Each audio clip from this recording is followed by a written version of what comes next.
So I decided to like start building what is sometimes called orthogonal persistence, which is this concept of a durable program. So every membrane program is actually just one SQLite database. Like each program is a different file, and everything about the program is in this database. Remember, the full episode is only available to our Patreon members.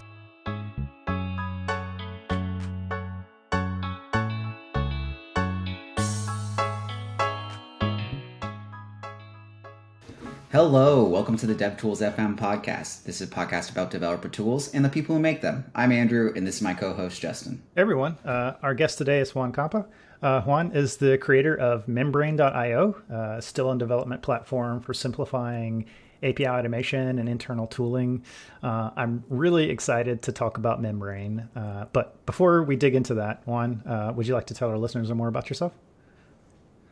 Hey guys, so I'm Juan. I am originally from Venezuela.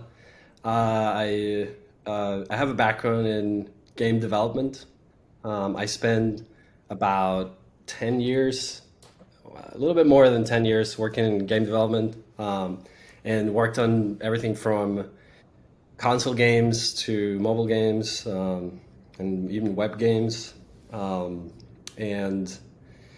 at some point I decided that I wanted to build Membrane, and then I left my job in San Francisco to start working on it 100%. That was like a few years ago. Built something that I thought was okay-ish, and then realized that it was just not good enough. And we can talk about this a little later, but then I saw a tweet by Guillermo Rauch.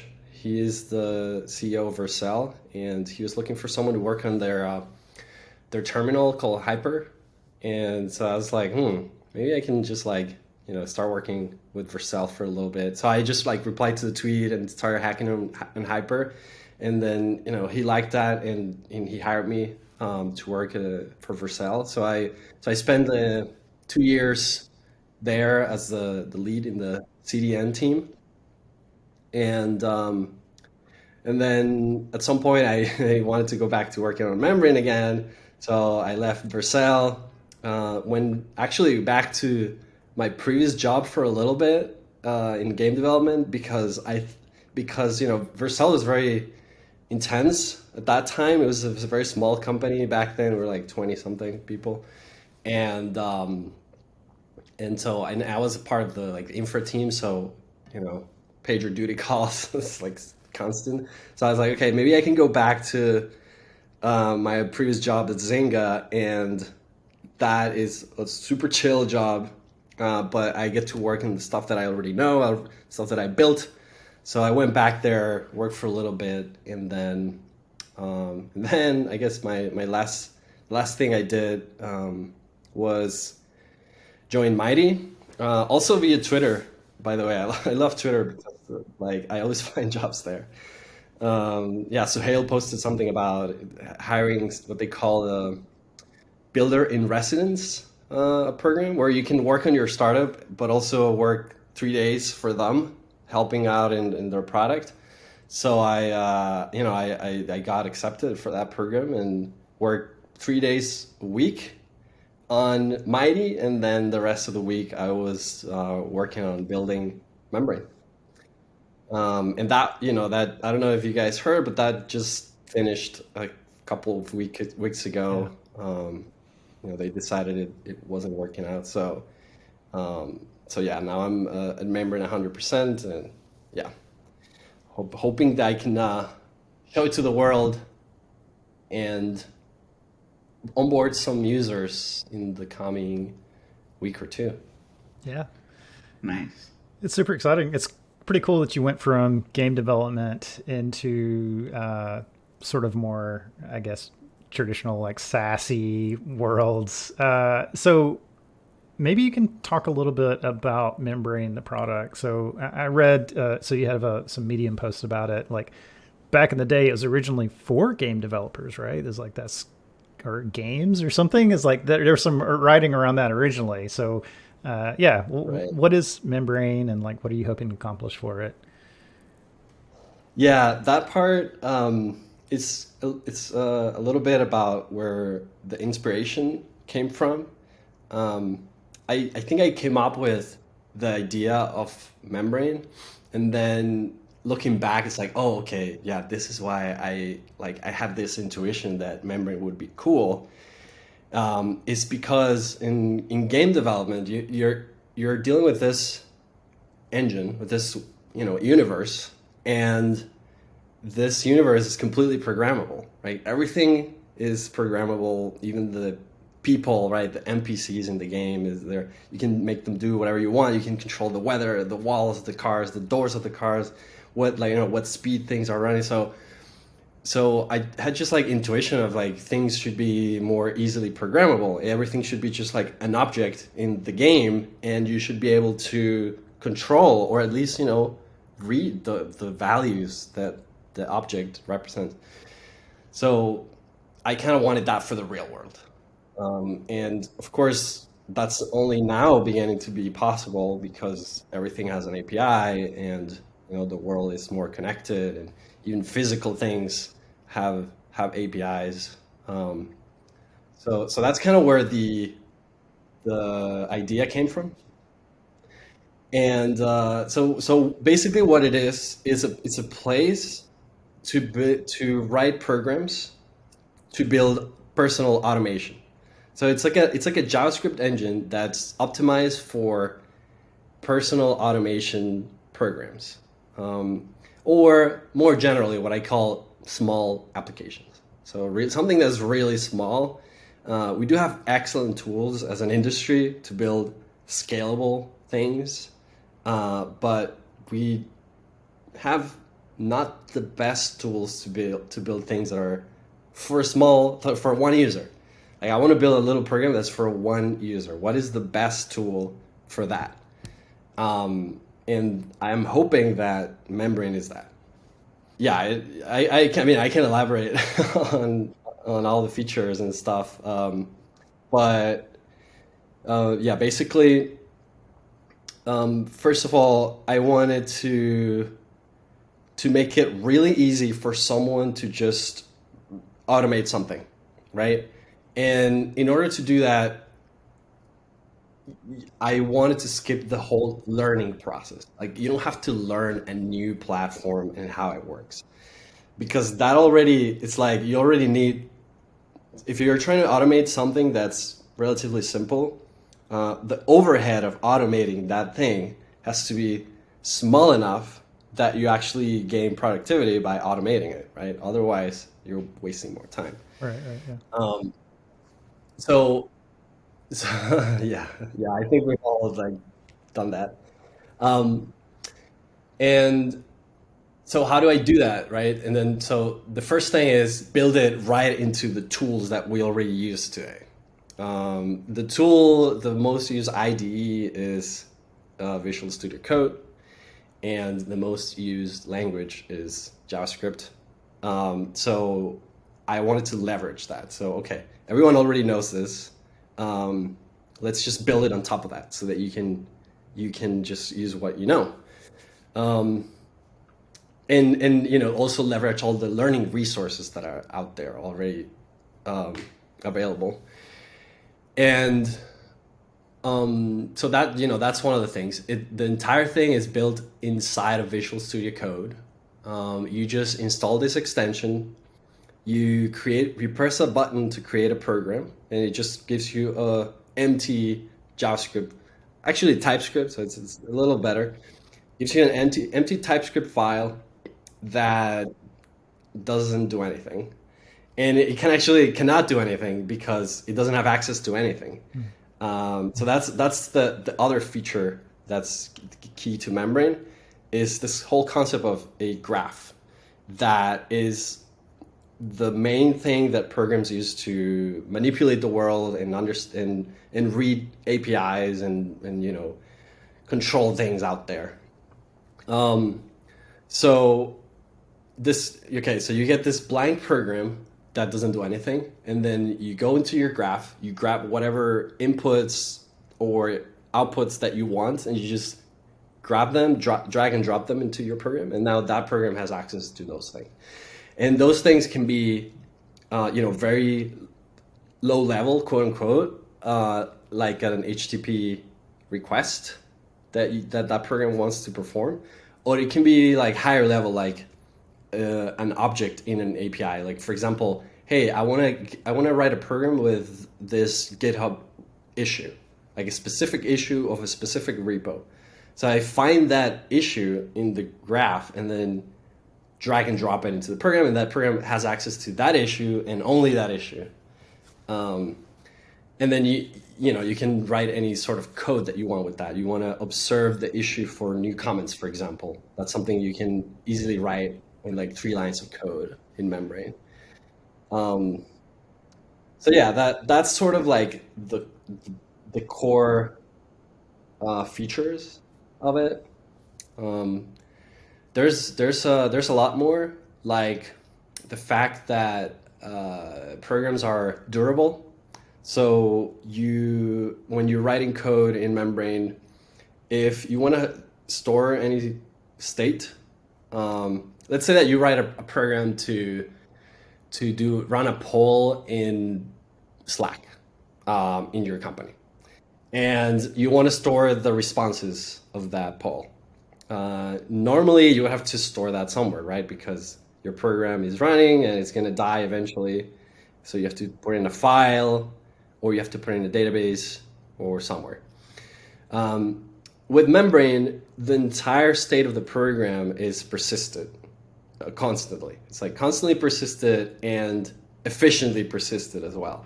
So you just put the results of the poll in a variable, and it's there. And this program will always have access to that poll, even if someone decides to respond like 3 months from now. That program is ready to. It will always hold the value of whatever values you want to put in there.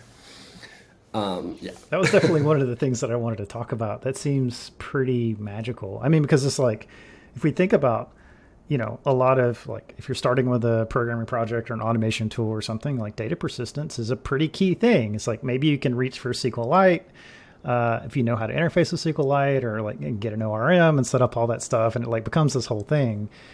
But just persisting the program, or just like saving something to a variable and that variable is always available, is pretty magical. So like, how does that work? How do you go about building something like that? Yeah, the first version of Membrane, or I don't know if I would call it the first, but one of the versions didn't have this, and that's the first thing I noticed. Like, oh, most of my code is actually storing stuff and then getting that stuff out depending on what the state of the program was. It's like, it just gets very complicated, especially if you're dealing with people. Like if I'm sending myself a text message and the program is expecting a response from me, I might be sleeping. I might respond the next day or maybe never. And so I have to store it. And if there's a timeout, like, it's gonna kill the program, and then I have to like rehydrate that state somehow. And that was taking a lot of that incidental complexity that we've talked about. It's just it wasn't good. So I decided to like throw that version out and start building what is sometimes called orthogonal persistence, which is this concept of a durable program.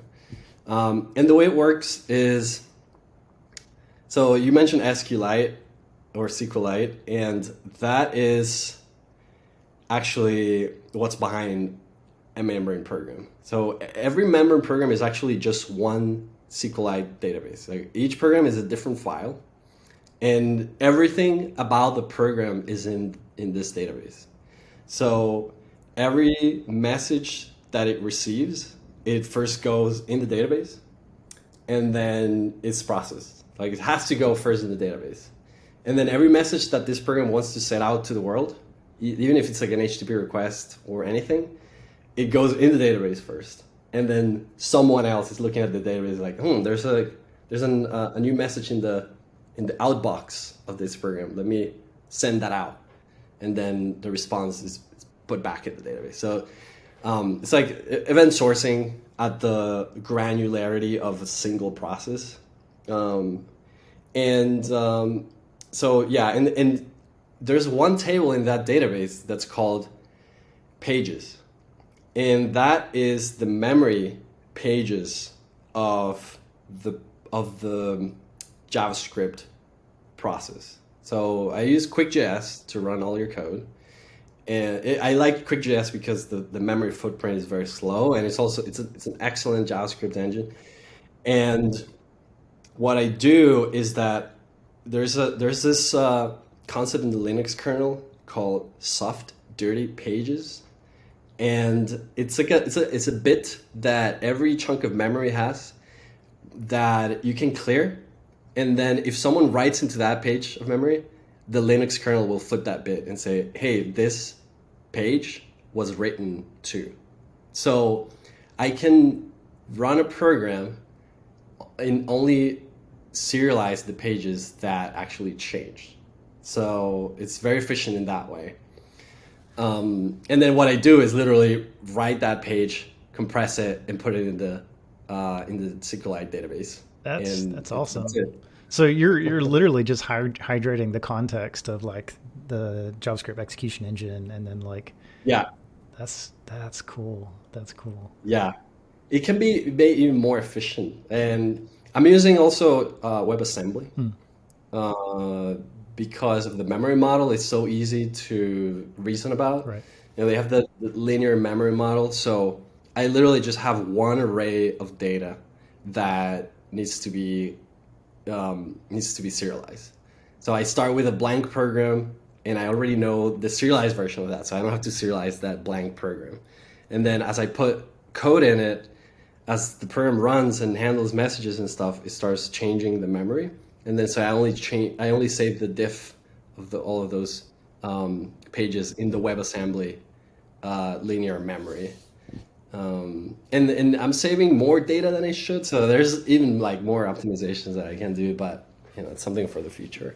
Yeah, this is interesting because given that you're doing the sort of like, you're specifically targeting small applications, you're targeting like single user or few user use cases, and there's a lot of things that you can get away with to like reduce the overall implementation complexity of this thing even further. It's like,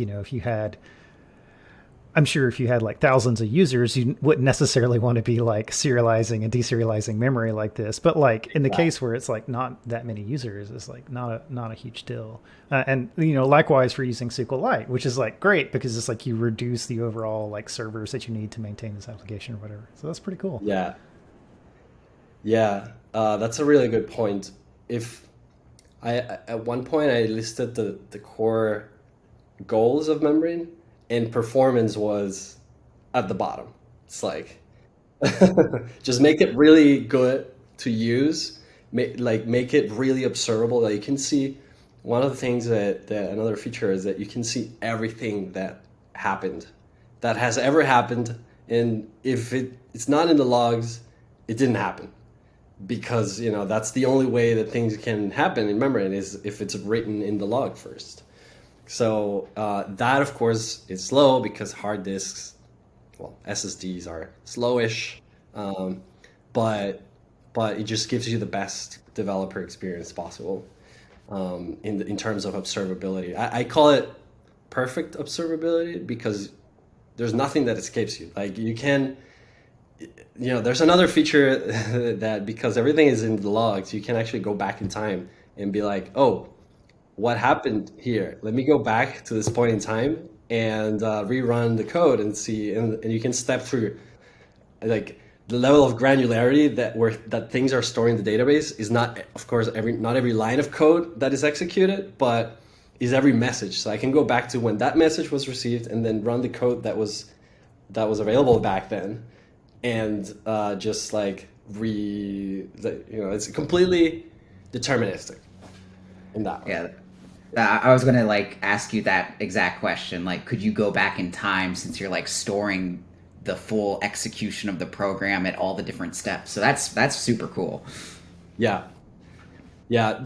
There is a complication with that where the heap, I can in theory store all the versions of the heap that has ever existed, but currently I'm not doing that for for to make it a little faster. Um, so yeah, that's something you cannot do today, but it's something that is it's completely possible. And the version, I think the first version that I'm gonna have of like that type of like time travel is gonna be with a snapshot that is taking every like hour or something like that, so that you cannot jump to a specific point in time, but you can go back and then replay from there or something like that. And yeah, that will give you um, something that is close enough, I think. Yeah, that makes sense. That's pretty cool. This makes me think of what the folks at Replay are doing a little bit. They're doing some other magic, but I kind of get that same thought. It also makes me think of the episode Yeah, we just I haven't recorded. seen it, but We just Yeah. recorded an oh, episode really? with the founder of Unison Laying, and one of the core principles behind Unison Laying is there's no files. All your program is a database with content hashes. So it's interesting that you're both using a SQLite database to make a program, but doing wildly different things. Oh yeah, I have seen Unison. Um, that looks really really interesting. It's something I'll have to dig a little deeper there. Yeah, it's incredibly cool. Um, yeah, something cool you can do with the database too is move the program. So a program is completely serialized, and let's say that it's running on membrane infrastructure, but you want to have lower latency, for example. So you run a local membrane instance in your home server or your laptop, whatever, and then you just move the program from one server to the other without skipping a beat. And now you have like quick reaction because it's right there in your network. That's really cool. That's really cool. So self-hosting membrane is going to be a thing. I think so, yeah. uh, right now the code is not open source, For sure. but I think I want to make it open source. Yeah. It's probably the only way to go these days. Um, and also, there's I'm sure there's going to be users with like privacy concerns and stuff like that. And I don't want to be like, oh no, you have to give me all your data. No, you should be able to run some stuff at home and some stuff on membrane. And it's like a federated system where not all the programs are running in the same server. You can run them whatever you want. And then, yeah, there's a lot of work to be done around this, like cryptographic work to make sure that it's secure, but that's on the roadmap. Yeah, that's really awesome. So earlier you talked a little bit about a graph. So it's like you got data in this graph and you sort of like pull data off the graph and drop it into your program to be able to like do something.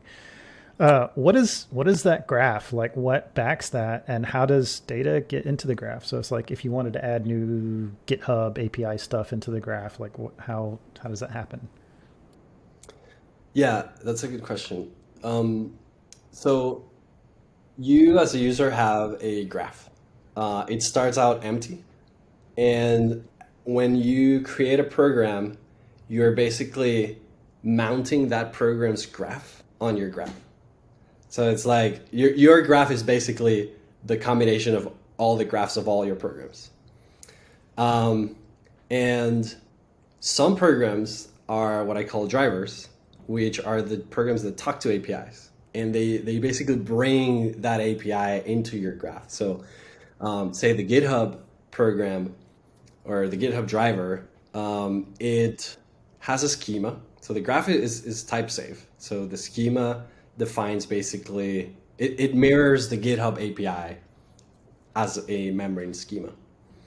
And as other programs or you, the user, query that graph of the GitHub program, that program is behind the scenes querying the GitHub API. So it's, yeah, it's like you can think of it as an adapter for external APIs. But then you can make your own programs that add stuff to your graph, and you can and that stuff can combine nodes from other programs, or it can combine stuff from external sources. And yeah, it's all uniform in the sense that everything is a node, which you can think of it as an object, or a scalar, which is a string, number, all of the JSON types. So you can query this graph with GraphQL, and yeah, that's kind of like the main way of reading stuff in Membrane. So is the only way you get stuff into that graph currently the Chrome extension? No, so currently you have to install a program. So for example, that demo that you guys saw where I go to GitHub and click on the Chrome extension and it shows me all of these things, like it recognizes everything in GitHub and it connects to the graph of those things. That works because in my Membrane account, I have installed the GitHub driver. So it's like, okay, when I click that button, what it does is it asks Membrane, hey, do any of the programs that are running under Juan's account recognize anything on this page? It doesn't send the page. It actually gets all of the regular expressions and like this, let's call them recognizers, the things that recognize stuff on the page, and then it runs them, and it's like, hey, GitHub driver, look, I found this piece of text in this website that you seem to recognize. So tell me what this is. And then the GitHub driver is like, oh, that looks like a repo. So it sends back a reference to the node in the graph for that repo so that you can explore that and then grab it and then give it to a program and then use it. Okay, so that's like how credentials work, is like you go on Membrane, you set up the adapter, you set up your credentials, and then the Chrome extension is just showing you like what's happening currently on the page. Yeah. Well, that's the current version. Okay. What I want eventually is you don't have to have installed the GitHub driver because I'm not sending anything anywhere. I'm just literally, the extension is running locally, like for 90% of the time, except at the very end.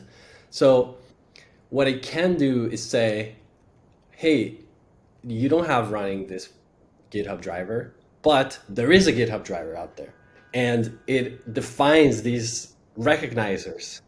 And so let me run these.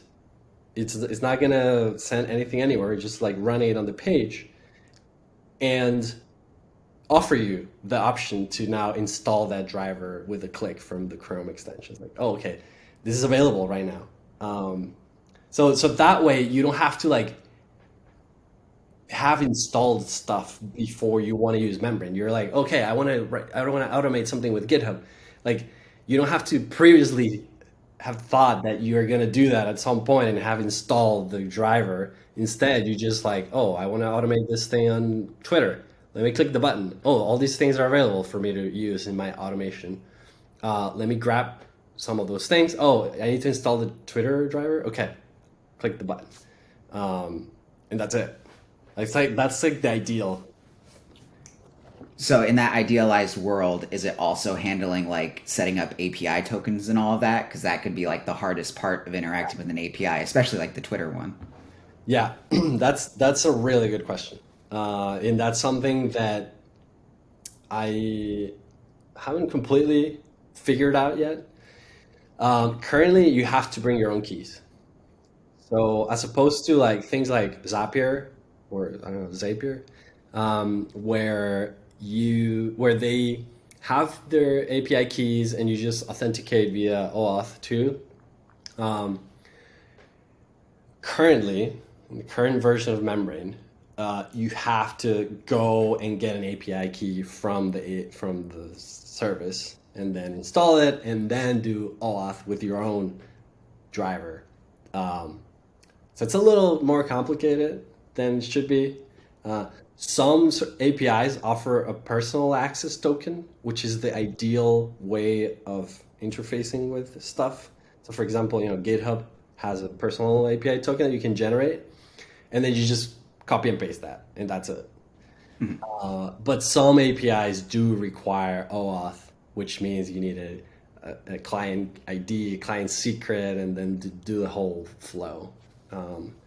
But it's not that bad. I have it for the Google Docs driver and the Google Calendar driver, and yeah, it requires you to go and get an API key and all that. But the driver itself implements the OAuth. So once you've gotten those two values, you just click and log in. So it sounds like the drivers are definitely like where most of the low level code for interacting with a lot of APIs and stuff is stored. So those, you can expect those to be a little bit more complicated, but when you're actually getting into your sort of dedicated apps where you're just doing your automation, those are like pretty terse and like, kind of doing only the things that you need to do. Yeah, that's exactly right. Yeah, drivers have to have a certain like patterns in the way they expose data. So if you want to write a driver, you do have to read a little bit of how to design a driver correctly, um, because something that the graph abstracts away is pagination, for example. So pagination, which is something like to me is like crazy that we still have to, for each individual API, you have to figure out how pagination works. They use like an offset, or some of them use some sort of like opaque token, and some of them send the pagination in a header, or like it's just all over the place. With Membrane, you have this object that's a one page, and a page has a reference to the next page. So all you do is like follow this linked list, and this reference encodes the pagination logic that specific API. But from the point of view of you, the user, is just a link from one node graph to another node graph, and so on. Um, Yeah, that makes sense. yeah, That's awesome. Yeah, pagination is deceptive. Like it can be hard. yeah, yeah, it can be. Um, yeah, that's definitely something that shouldn't be. Like it should be simpler.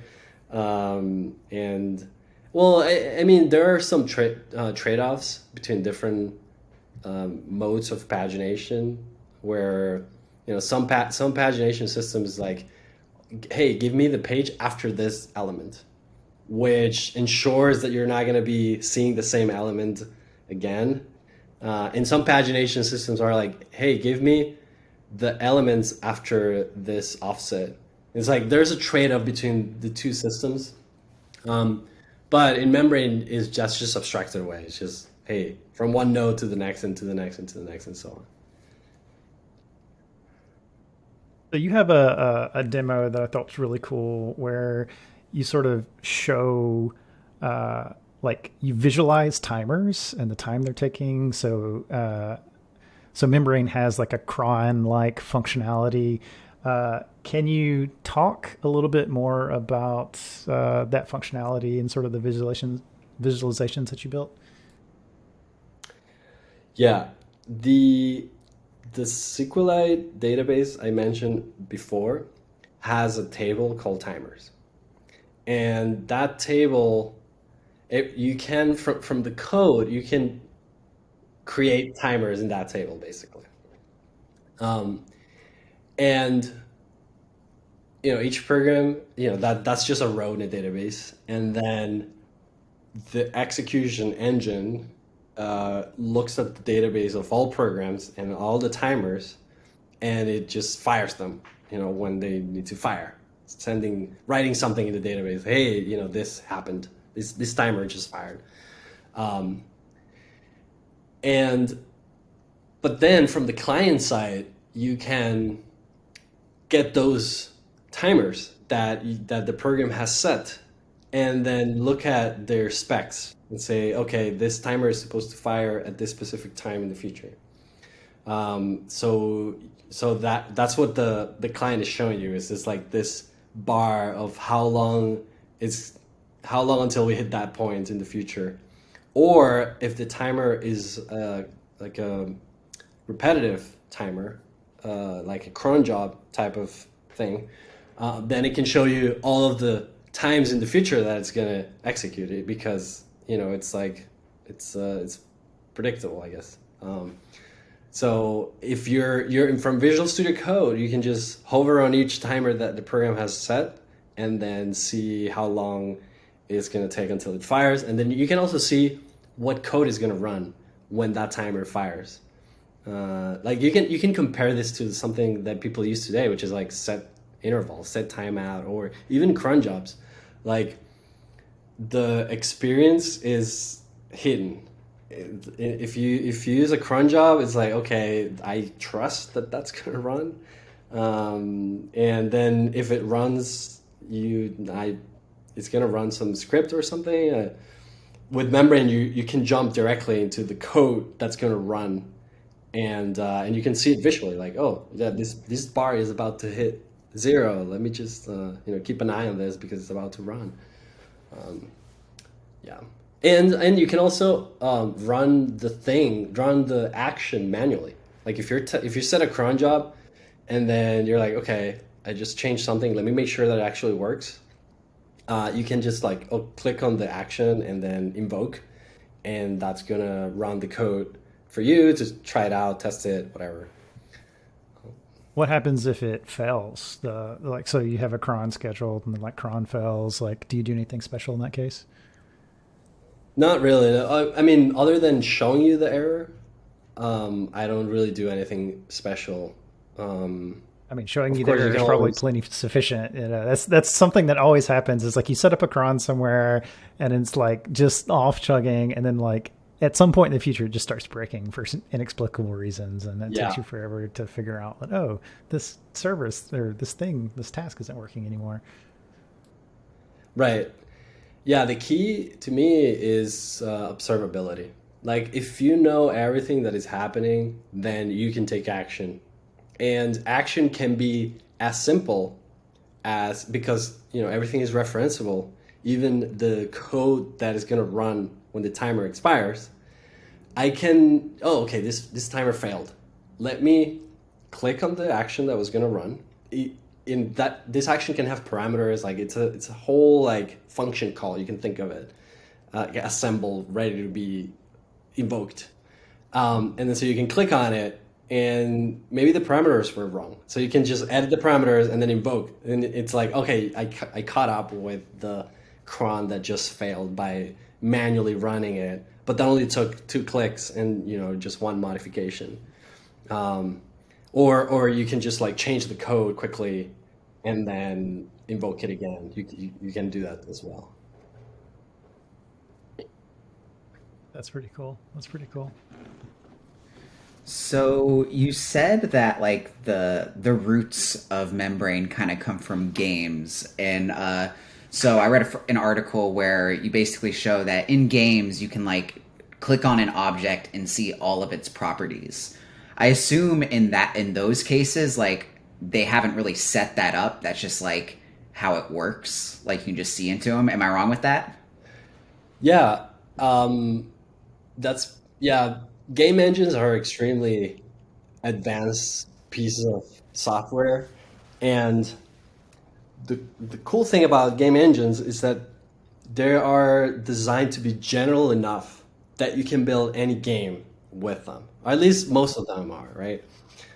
So they have all these systems to read data and to model your objects, and trigger stuff when something happens, and event handling, like all of these tools, so that the what's called the gameplay programmer, who's the person like actually building the game logic, have this like expressivity to create whatever designers want them to create, right? So it's all like very nicely done to give developers a really good experience, so that they can just build things, as crazy as they want.